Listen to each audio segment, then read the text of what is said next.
it is with heavy hearts and compassion for our community and the love of God that we both feel towards doing this that has brought us to this tough decision that it is time that Westside Food Brigade as a ministry comes to an end. And we're here to talk about that. Yeah. Wow. And I mean, I share the heaviness of heart in this because I know this has been, not only for me personally, a very special ministry. I don't know if you guys know this, but as a kid, I was on the receiving end of that line. And so watching, others be blessed in that way has been such a joy to me. And I recognize as well that God's been stirring in new and fresh ways. And it's important that we talk today about what is happening, about why it's happening, about what comes next, and how people can find resources. So if you're tuning in, listening, we want to encourage you to stick with us because you're going to get some good information, as well as I think really hear, especially Kevin and June's hearts about what God has been doing. So let's jump into it. Kevin and June Osborne, my name is Gabe Kolstad, if you're watching or listening, and we're just here as friends to share the journey of where God's leading and how we kind of sense things going. But tell us a little bit about when this change is going to happen with Food Brigade stopping. So we talked about an end of the year. As Christmas is at the end of the year, and we're typically closed on that Saturday, December 21st will be the last day that we provide food. We'll also provide a Christmas dinner on that day. So we thought that would be a fitting time to give our guests a last little boost. A little extra. Yeah. Well, that's always been your heart, hasn't it? Yes. Try to do over and above, and you've certainly done that for years and years. How long have you guys been involved in Food Brigade? Almost 13 years. Wow. And you always blame that on me because I tricked you when you got here. Yes. Not really, but man, you guys have done such a great job. No one would ever look at you and say, boy, you just didn't put the effort in. You have given your all to this, and it's been beautiful. It's been just fun. It's been the blessings that we get from it and that we see given out. All the volunteers, the people involved. We just love doing it. Yeah, and both of us Saturday together, is our favorite day. Yeah, it's so fun. So it's been a difficult road here, right, and to come to this conclusion. Yeah. Well, let's talk about that because it's been perking in your hearts for a little while. And so what are some of the factors that have led you, as you've sought the Lord, as the board of directors has been seeking the Lord, and we've been discussing a little bit together about it, what are some of the factors that have led you to this conclusion? There's a number of them, but first and foremost is all of the decisions and what we've talked about and thought about did not involve any problems in the church, and our commitment and our involvement at the church that will continue. We're part of this community. We're part of Westside, and we're not going anywhere. We love Westside. Yeah, it's been our home since we moved here. We love you too. Basically, three things that kind of culminate and come together. I think the first one was the Oregon Food Bank and the donations in food. We're seeing just a decline in the amount of food that we're getting. Not nearly what was available before. The stores are more difficult to work with, and frankly, we don't get the advocacy we'd like to see from the Oregon Food Bank. So we're seeing a lot less food available for us to even give to the families. Yeah. That's one of the things. Other is the volunteer. June was going to speak to that. Yeah, we started online to help us shorten our day on Saturday. Because it was going from, 6 in the morning till 3:30 in the afternoon. That doesn't count the other days. Yeah. And it didn't, we tried to keep a shorter volunteer opportunity time frame for them. Yeah. And so as the day got longer, I'm thinking we're going to lose volunteers. And he had been dreaming about online for a while. And so our first day of doing online, we were done about 2 hours early, which was, all the volunteers I remember. cheered, it was very exciting. So great. But then what ended up happening was we needed almost as big of a volunteer base on Fridays. And we were not getting consistent volunteers on Fridays to pull 100 online orders. So just getting volunteers and keeping consistent volunteers on Fridays has been a real struggle. Yeah. Then the next part of that is the space. We've probably overly maximized the space in that room downstairs and the small rooms around. Yeah, I mean, it must be maybe 2,500 square feet or something like that. It's not nearly enough. Yeah. And we've squeezed this 100 online orders, and we've squeezed all the food in there, and then boxes and supplies and volunteers.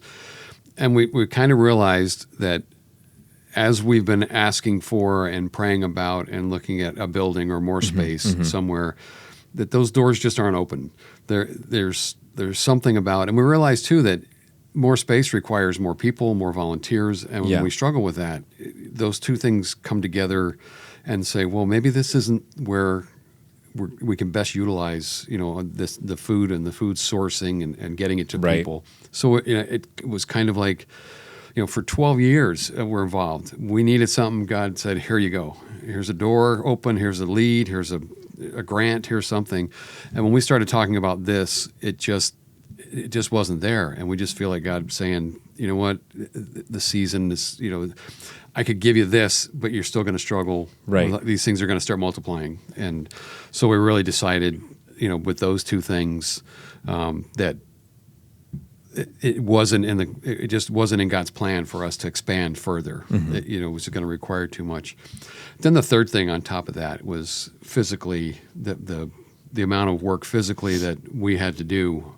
It started out where we did a little bit on Friday, and then Saturday we did Food Brigade, and now I'm out getting food 5 or 6 days a week. Yeah, and then I have administrative work behind it. When COVID happened, 2020. We never stopped. Yeah. We're thinking, now more than ever, the community needs us, and we never stopped. But the Oregon Food Bank had stopped picking up from the stores, so we had to go and pick up the stores. Our volunteer time used to be maybe an hour or two on Thursday, and then like a half a day on Friday and a half a day on Saturday. And that was it. Which is, even you say that was it. That still sounds like a lot to me as a volunteer opportunity, but it doesn't compare with what you've been. Looking back, I would love to be there. Yeah. Again. Yeah. And so when they stopped picking up, we had to pick up. And so we're doing pickups almost every day of the week. Kevin is up on Wednesday, Thursday, Friday at 5 a.m. To pick up from Chef's store, and he doesn't stop. And it just, Friday, we have both trucks going out and, picking up from the stores. And it seems like it's a lot, and so we should have a lot of food. But when we have 350 families, it's not a lot of food. Yeah. Right. Yeah, and one of the things that I'm really excited to hear you say is just that it has been in seeking God's direction and in really kind of stepping back to look at what He might be doing, that you've made some of these assessments, because that assures me that your hearts are tuning into the Lord.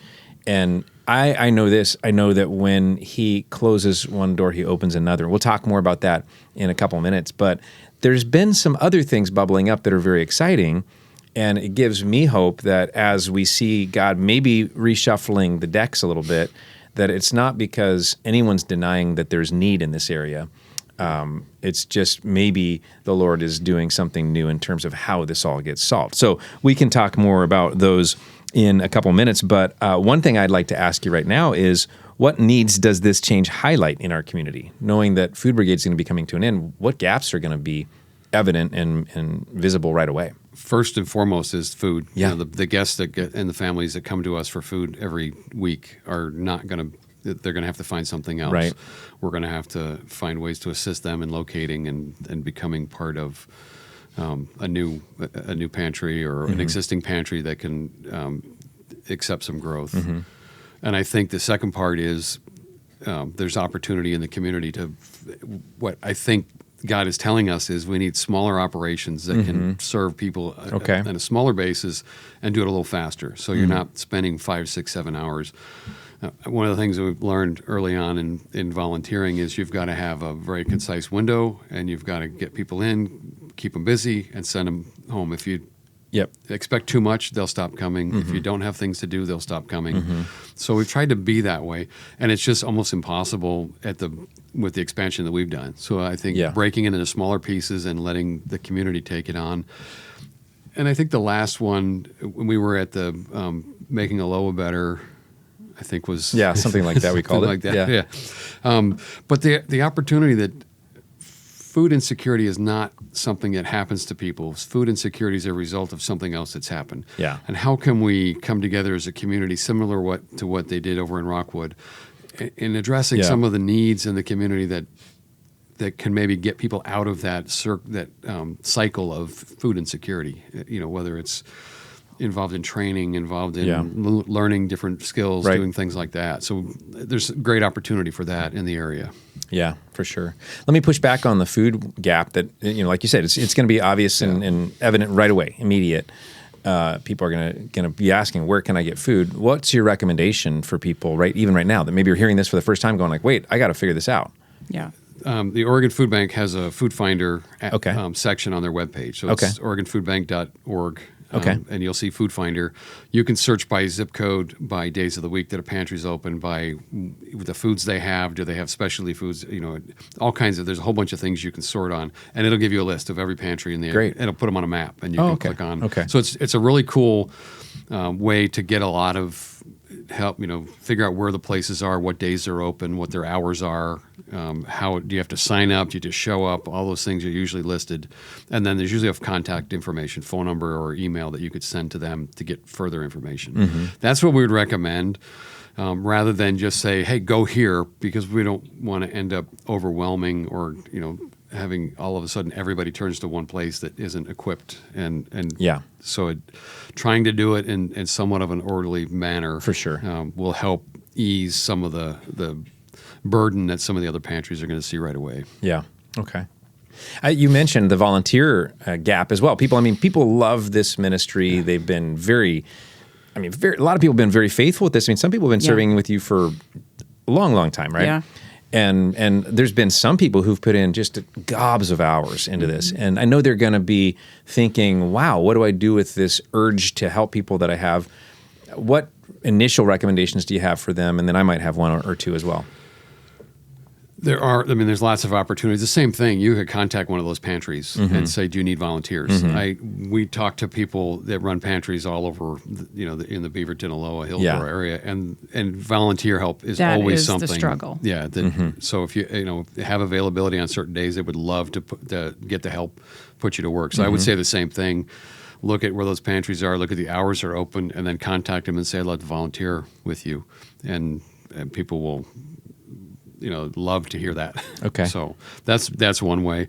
And, and there's other opportunities that are going to pop up through the church, through the community, through some of these other things that we're looking at, that I know you and the community and some of the other local churches have been looking into. So excited to see what comes out from that. Yeah, me too. And I think that's one thing I would say is no matter, because there's been so many places where volunteers have been coming from the community. Certainly our church, Westside Community Church, has been one source of volunteers. I know so that might be a place where you go, well, if you're part of your church, then go to your church and say, I really want to help us, because I'm positive that there's going to be a very like-minded thing where maybe it's not exactly the same thing, but it's the same purpose or cause behind it to help people who are maybe underserved. And there's going to be those opportunities. So that would be an easy plug-in. Okay, practical question. I think some people might be wondering is people give money to Food Brigade. There's some assets that Food Brigade has, like a couple of trucks and some equipment and some stuff like that.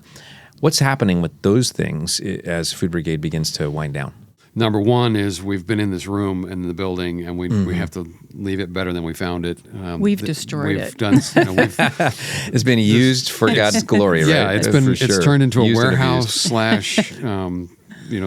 putting boxes together and storing stuff and putting things. So some of the funds will go towards bringing that back into the place it was when we took it. And then the other part is finding other organizations around that either want to buy to help fund some of the repair things or donate to them. And we'll be very careful to make sure we stay within the rules and the laws of the nonprofits to make sure it's distributed properly. And I'd like to and add on used. top of that too is that was part of the decision and that we, came to in, shutting this down was our donations, like financial donations, have just been depleting. Not because of how we're spending, but because like donations didn't come in food wise for Right. Thanksgiving. So we had to Gotta buy stuff. We had to buy Yeah. a lot of stuff for Thanksgiving because we wanted our families to have, what they normally have and have that meal that everybody else has.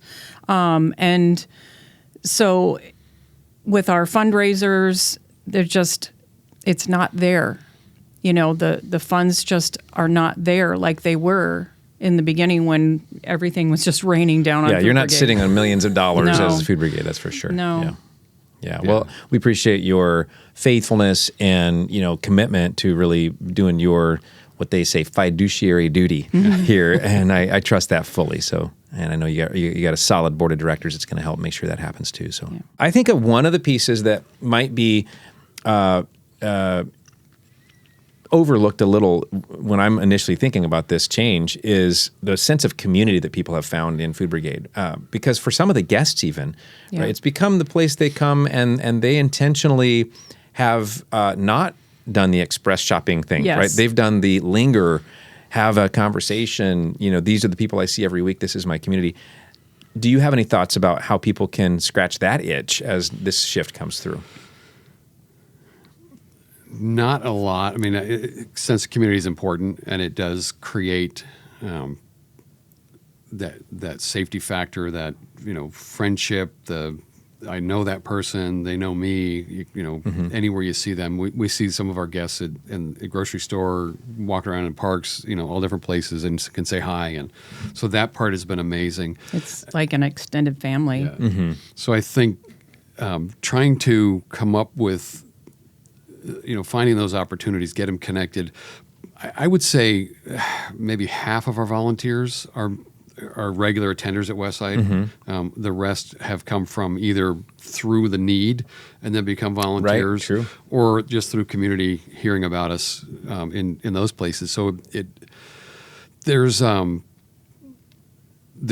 to be opportunities, and people can share and stay connected, and we'll try to do that. I think we'll keep our Facebook going for a little while. That's great. We'll do, Yeah. We'll have our website, and maybe we can, as we see things and find things, put them out there and let people know, hey, we've found some opportunities to be part of the community and help. Yeah, I love that. And, something I'm thinking on this, people have enjoyed this season because it's brought them some meaningful connection. I think obviously there's the benefit of food and some of the resources, but I think that the connection has been another one. And something that kind of speaks to for me is that's a muscle that people have been able to exercise. And now that muscle is going, if you've got to crave for that, go find it. Maybe you got started in that and now it's something you crave and you didn't even know you were looking for it, but it kind of snuck up on you and now you've got this sense of family. Well, you can actually create that in many places, right? So you could go to a church, you could go to whatever church is closest to your house. You could come to Westside, and that sense of community. That's something that churches are designed to build, right? Yeah. So you can find that in other places, but the upside might be to look at it and go like, "Wow, look at this! I found community, and now that can be part of somebody's regular rhythm that they go find again." Yeah. So it might be some redemptive thing happening there. But we've alluded a little bit to one door is closing. God seems to be opening another door. Do you want to talk about like your sense of what you see happening around the community now with things that are beyond Food Brigade, beyond Westside, possibilities that you see? I think there has been a need. Aloha is a very concentrated, and I think you say, but unincorporated, which then takes away the city environment where you've got a city, The structure. the mayor, Yeah. and things that have city things. So it's just the county and stuff falls through the cracks. Yeah. And I think the community is getting involved a little bit more to say, hey, what can we do? How can we build something that can help people, that can help train people, that can help give people a place to gather, give people a place to meet, to learn something new, for resources, community resources, anything like that, that gives people a place, kids to do homework, get homework help. Right. There's so many of these things have been floated around, and we've heard about them in other areas, other cities, other states, where, it becomes an important part of community, and how do you help people in every, with their everyday things. Certainly church, we're involved in multiple growth groups. That's a great place to connect with people. And then things come out of that to say, hey, we're, either a community, something to do to help the community. The year-round Good Neighbor Project is one that there's always a need, and getting connected to that to say, well, maybe we can provide a meal along with, cleaning up a yard or doing something, and, the people that love the food side of it. So there's lots of things that are going to come up from this. Something that I am very excited about, this Leaving Aloha Better. We just recently gathered up with, I think it was 19 people in a room that was supposed to fit 12 people for lunch recently. And it was so wonderful to have that level of support from key leaders in the community. We're talking pastors of other churches, nonprofit leaders, people that have been there, done that with the kind of community development that really Aloha actually needs. And something that might be the silver lining in all this is that though maybe one ministry is seeing the sun set, there seems to be the sun rising on perhaps something that could be even bigger, because it could be a coalition in a sense of the community coming together to become its own solution and being represented by many more organizations and touching many more people, that it could be the start of something new. We've dreamed about and talked about, what if there was a community center in all of this? What if there was a whole development, arm for the Aloha community that could be touching, youth and adults and families and those who are underserved and all along the way. And, back to your thing about food insecurity, backing upstream from that to ask the question, what comes before food insecurity, and could we go to work on some of those things? I think there is a lot of possibility out there, and it's been wonderful to have you guys as a part of that conversation as well. So I think there's some wonderful things to look forward to. Now, when you think about all of that, I don't want to miss the opportunity to ask a fun question for you guys to answer, and that is, when you think back now, knowing God's brought you through this, a little bit of a roller coaster, honestly, and especially lately trying to figure out what's going on. But as you look back, what are a couple of memories that you really cherish being able to have as a part of your ministry in Food Brigade in the last 12, 13 years? We got the pleasure of seeing one of our longtime guests on Thanksgiving, Roy, and he's probably 90-something, and we ran across some pictures recently of him unloading our truck, and he would, bring all this stuff in, on this dolly, and here's this man twice as old as the one next to him helping, and he's just like, bulldozer. Awesome. And so it was great to see him again. It's just the families that we've come to know and that have become family. The volunteers, just it's a really good family.